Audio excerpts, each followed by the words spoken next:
దేవుని స్తోత్రం అండి. ఆత్మీయ తల్లిదండ్రులకు నా వందనాలు, మీ అందరికి కూడా నా వందనాలండి. నేను చెప్పే సాక్ష్యం ఏంటంటే, మరి మేము సేవలోకి ఎలా వచ్చామంటే, మరి చిన్నప్పటి నుంచి కూడా దేవుళ్ళలోనే ఉన్నామండి. మరి మా అమ్మగారికి సంతానం లేనప్పుడు ప్రభువారిని నమ్ముకున్నాక మరి నాన్నగారు అమ్మగారు ప్రార్థన చేసిన తర్వాత దేవుడు మమ్మల్ని ఇచ్చాడండి. మాకు మరో అక్క ఒక తమ్ముడండి. మరి చిన్నప్పటి నుంచి కూడా దేవుళ్ళలోనే ఉన్నాం. దేవుడు మరి మా అమ్మని సేవకి వెళ్ళమన్నప్పుడు ఊరు నుంచి ఇక్కడికి వచ్చారండి. ఇక్కడికి వచ్చిన తర్వాత మరి ఇక్కడ కూడా సేవ మరి వాళ్ళు చేయకపోతే దేవుడు మరి వేంపాడు చూపించాడండి. వేంపాడు చూపించినప్పుడు మరి మా అమ్మగారు మా నాన్న వెళ్ళలేదండి. మరి చాలా శోధనలు బలహీనతలు పడ్డారు. అటువంటి సమయంలో మరి ఎన్నో శోధనలండి. మరి దేవుని సేవ ఒప్పుకున్నాక మరి మా అమ్మ మా నాన్న వేంపాడు గ్రామం వెళ్ళారండి. మరి అక్కడే సేవ చేసేవాళ్ళు. మరి నేనైతే ఇక్కడే అమ్మమ్మ దగ్గర ఉండేదాన్ని. మరి అమ్మమ్మ దగ్గర ఉండి వాళ్ళు ఎక్కడన్నా కోటానికి వెళ్ళినప్పుడు పిలిచినప్పుడు నేను వెళ్తూ ఉండేదాన్ని అండి. మరి ఒక సమయంలో మరి మా అమ్మకి బలహీనత వచ్చిందండి. బలహీనత మరి పోవాలంటే ఏం చేయమంటావు ప్రభు అని అడిగితే, మరి నీ చిన్న కుమార్తెను కూడా సేవకు సమర్పణ చేయమని మరి ప్రభు అడిగాడంటండి. మరి అడిగినప్పుడు దేవుడు నన్ను కూడా మరి సేవకు సమర్పణ చేయాలంటున్నారమ్మా, మరి నువ్వు కూడా మరి సేవ చేయాలన్నప్పుడు మరి నాన్నగారు మన మధ్యన ఉన్న నాన్నగారి దగ్గర తీసుకెళ్ళినప్పుడు నాన్నగారు మరి సేవకు సమర్పణ చేశారండి. అలా మరి నేను సేవకి మరి సమర్పణ చేయడం జరిగింది. ఆ తర్వాత మరి మా అమ్మగారు దేవుని మాట వినలేకపోయారు. మరి దేవుడి కీడు చూపించినప్పుడు ఆ కీడు తప్పించమని ప్రార్థన చేసుకోమని చెప్పినప్పుడు మరి మా అమ్మ అయితే చేయలేకపోయిందండి. వేరే వాళ్ళ కోసం ప్రార్థన చేసింది. అటువంటి సమయంలో మరి ఆ కీడు మరి మా అమ్మ మీదకి వచ్చిందండి. మా అమ్మగారు చనిపోయారు. చనిపోయిన తర్వాత మరి సేవద్దు మరి విశ్వాసంగా నడుచుకుందాం అనుకున్నారు. అటువంటి సమయంలో మరి తండ్రి గారు తల్లి గారు కేంద్ర స్థానం విశ్వాసులు సేవకులు అందరూ కూడా బలపరిచారండి. మరి సేవ దేవుడు అప్పగించినప్పుడు దేవుని పని చేయాలి అని అన్నప్పుడు మరి మా నాన్నగారికి అయితే చదువు లేదు. మరి మా అక్క నిలబడి నేను దేవుని సేవ చేస్తానని ఆమె ఒప్పుకుందండి. ఒప్పుకున్నాక మరి నాకు వివాహం చేశారు. మరి ఒక 2 సంవత్సరాలు మరి దేవుని సన్నిధిలో నేను కూడా కేంద్ర స్థానంలో పరిచయం చేశానండి. ఆత్మీయ తల్లిదండ్రుల ప్రార్థన బట్టి మరి దేవుడు వివాహం సిద్ధపరిచి మరి దేవుడు వివాహం మరి ఆత్మీయ తల్లిదండ్రుల చేతుల మీదుగా కేంద్ర స్థానంలో మరి ఆగస్టు కోటాలండి విశ్వాసుల కోటాలు ఆఖరి రోజు నాకు వివాహం జరిగించారండి దేవుడు.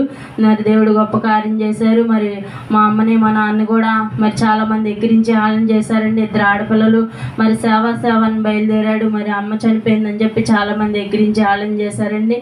మరి అటువంటి సమయంలో మరి వివాహం నాకు ఇక్కడే ఉన్నామండి. మరి అమ్మమ్మ స్థలం అండి ఇది. మరి ఇక్కడే ఉండి శనివారం మరి ఆదివారం మామూలుగా ఒక గది ఉండేది. ఆ గదిలో ప్రార్థన పెట్టుకునే వాళ్ళం.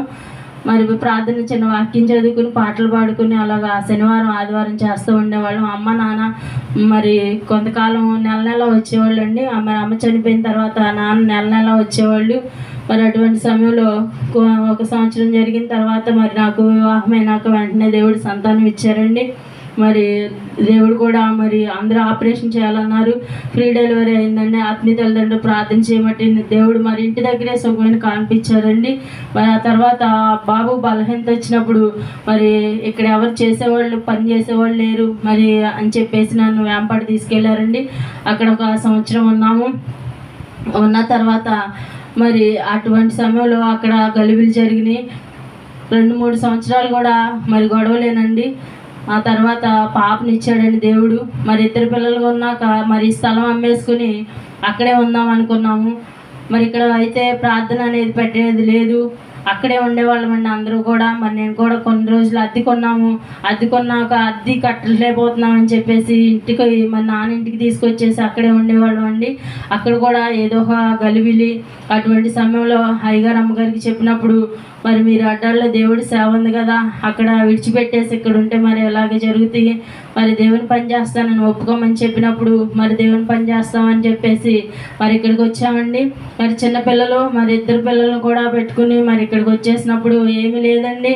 మరి అటువంటి సమయంలో నా అయ్యగారు అమ్మగారు మాటిని ఇక్కడికి వచ్చేసాము. వచ్చిన తర్వాత మరి ఇంట్లో మరి తినడానికి కానీ కట్టుకోవడానికి కానీ వస్త్రాలు ఉండేవి కాదు. చాలా ఇబ్బంది పడేదాన్ని. మరి శనివారం ఆదివారం అయితే ప్రార్థన పెట్టుకునేవాళ్ళం. మరి దేవుని మాట ఏదో పెడుతున్నాంలే అన్నట్టుగా ఉండేదండి. అటువంటి సమయంలో అమ్మగారు మరి నువ్వు బలంగా నిలబడి దేవుని పని చేస్తేనే కానీ మరి ఏది జరగదు, అక్కడ దేవుడు అప్పగించిన దాన్ని నువ్వు చేయాలి, మరి నీ భర్త చేసినా చేయకపోయినా నువ్వు నిలబడి చేస్తూ ఉంటే దేవుడే మరి నీకు సమృద్ధిని ఇస్తాడు, దేవుడే మార్గం చూపిస్తారని తల్లిగారు చెప్పారండి. మరి అటువంటి సమయంలో ఇక్కడ కూడా మరి ఇక్కడికి వచ్చినాక 2007 సంవత్సరంలో వచ్చామండి. ఇక్కడికి వచ్చినాక మరి పిల్లలకి ఏదో ఒక బలహీనతలండి. మరి ఒకసారి లారీ కింద పడిపోయింది మరి అమ్మాయి, ఆ తర్వాత కాలువలో పడిపోయింది. తేజకు కూడా ఎప్పుడు ఏదో ఒక బలహీనత ఉండేదండి. అటువంటి సమయంలో తల్లిదండ్రులు ప్రార్థన చేశారు, మరి సేవ చేయి నువ్వు బలంగా నిలబడి అన్నప్పుడు మరి నిలబడి మరి సేవ ఎప్పుడైతే చేయడం మొదలుపెట్టానో దేవుడు మరి సమృద్ధి లేని నాకు సమృద్ధిని ఇచ్చాడండి, దీవెని ఇచ్చాడు. మరి ఆహారం మరి మా నాన్న నెల మరి మాకు కొంత రైస్ పంపించేవాడండి, అది కూడా పంపించడం మానేశారు. మరి దేవుడే మాకు మరి సమస్తం కూడా దేవుడే ఇచ్చాడండి. సేవ చేయడం మొదలుపెట్టినాక మరి ఆ గదిలోనే మరి కొన్ని సంవత్సరాలు మరి 10 సంవత్సరాలు కూడా ఒక గదిలో మేము ఉండేవాళ్ళం. ఒక గదిలో పూరింట్లో మరి దాన్నే మందిరంలాగా మరి చేస్తూ ఉండేవాళ్ళం అండి. దానిలో చాలా జాగ్రత్తగా అలాగే నిలబడి నేను అందులోనే శనివారం ఆదివారం ప్రార్థన పెట్టుకున్న సమయంలో ఎదర దేవుడు మందిరం ఇచ్చాడండి. మరి ఆ మందిరంలో కూడా దేవుని పని బాగానే జరిగింది. దేవుడు కూడా మరి అన్నిటినీ కూడా మరి కావాల్సిన మందిరం కట్టుకుంటా కూడా మరి రేకుల మందిరాన్ని ఇచ్చాడండి. మరి చక్కగా దేవుడు మరి ఆత్మీయ తల్లిదండ్రుల ప్రార్థన బట్టి దానిలో కూడా సేవ దేవుడు దీవించి ఆశీర్వదించాడండి. ఆ తర్వాత మరి గృహం పాడైపోయింది. మరి ఎలాగా మరి చాలా సంవత్సరాలు ఆ గృహంలోనే ఉన్నామండి. మరి ఎప్పుడు కూడా కింద పడుకున్నా ఎక్కడున్నా సరే ఏ పాము కానీ ఎలాంటి అపాయకరమైన ఏది కూడా మా దగ్గరికి వచ్చే కాదండి. మరి అలాగే ఉండేవాళ్ళం. మరి ప్రార్థన చేస్తాం, మరి తల్లిదండ్రులకు కూడా ప్రార్థన చేయమని చెప్పినప్పుడు మరి అమ్మమ్మ మరి ముగ్గురం కదా మరి పెంచింది, మరి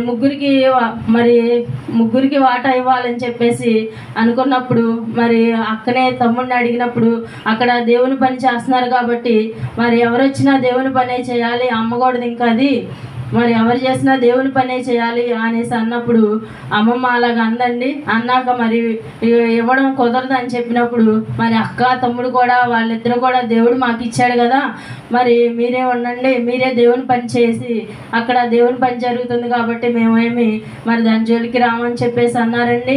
అన్నప్పుడు మరి ఈ స్థలాన్ని దేవుడు మరి మాకు ఏ అర్హత లేదండి, మరి అసలు మరి చాలా హీనమైన స్థితి.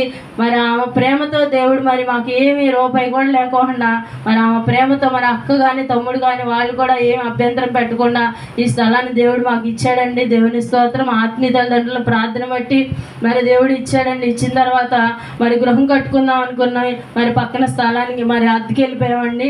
అద్దెకి వెళ్ళినా కూడా మరి అందరూ కూడా అసలు ఇది కట్టలేరు, అద్దెకి వెళ్ళిపోయారు, మరి ఈ స్థలం ఇంతేను, ఇక మందిరంలో మరి ప్రార్థన పెట్టుకుంటే ఇంకా అలానే ఉంటారు, ఇల్లు కట్టుకోలేరు అని చెప్పేసి చాలామంది అన్నారండి మమ్మల్ని.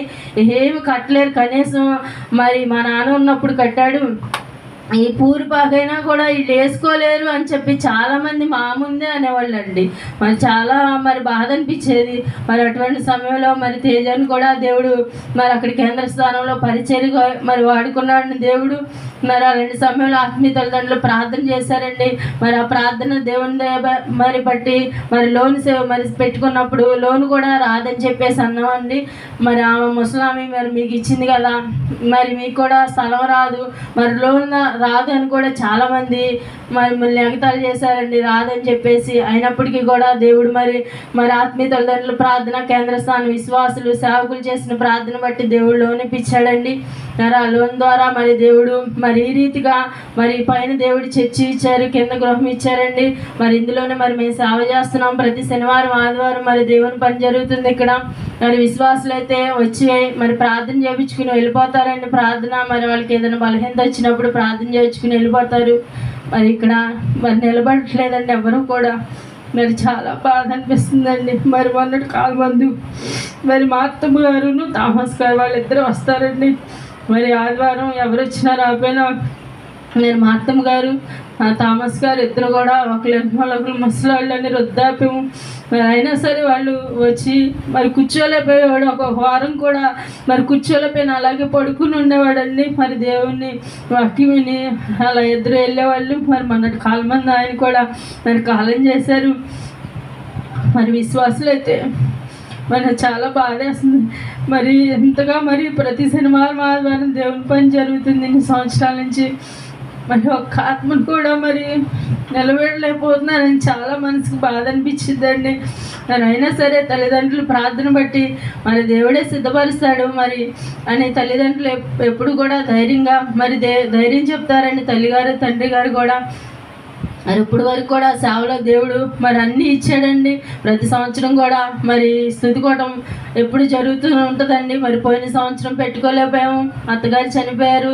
మరి అటువంటి సమయంలో ధనసాయాలకు పెట్టుకోలేకపోయామండి. మరి ఏదో ఒక శోధన, ఏదో ఒక బలహీనతలు మరి అప్పటి నుంచి కూడా మరి ఇప్పుడు వరకు కూడా మరి మొన్నటి కాలం మంది అలా జరిగింది. మరి నిన్నట మరి చూస్తే విజయమేరి గారు అల్లుడు కూడా బాగాలేదన్నారండి. రాత్రి అయితే నాకైతే చాలా టెన్షన్, నీరసం వచ్చేసిందండి. 4 రోజుల నుంచి 40 నుంచి మరి టిఫిన్ చేసే ఉపవాసం ఉంటున్నాం. ప్రభు ఎవరికే కీడు జరగకూడదు, మరి కూటమి జరగాలని చెప్పేసి మరి దేవుని దగ్గర మరి ప్రార్థన చేసామండి. రాత్రి నాన్నగారు ప్రార్థన చేసినప్పుడు ఫోన్ చేసినప్పుడు ఆయనకి పర్లేదమ్మా బాగానే ఉందని నాకు అప్పుడు మనసు తేలిక పడిందండి. మరి ఆ కుమారుడికి కూడా దేవుడు స్వస్థపరచాలని కోరుకుంటున్నాను. అలాగే ఇంకా సేవను దేవుడు దీవించాలని, ఇక్కడ అనేకమైన ఆత్మలు మరి దేవుడు సిద్ధపరచాలని, మా పొరపాట్లు మా విధేతలు కూడా దేవుడు క్షమించాలని, మా గురించి మా సేవ గురించి మా బిడ్డల గురించి కూడా ప్రార్థన చేస్తారని మీ అందరినీ కూడా వేడుకుంటున్నానండి. ఆత్మీయ తల్లిదండ్రులకు నా వందనాలు, మీ అందరికి కూడా నా వందనాలు.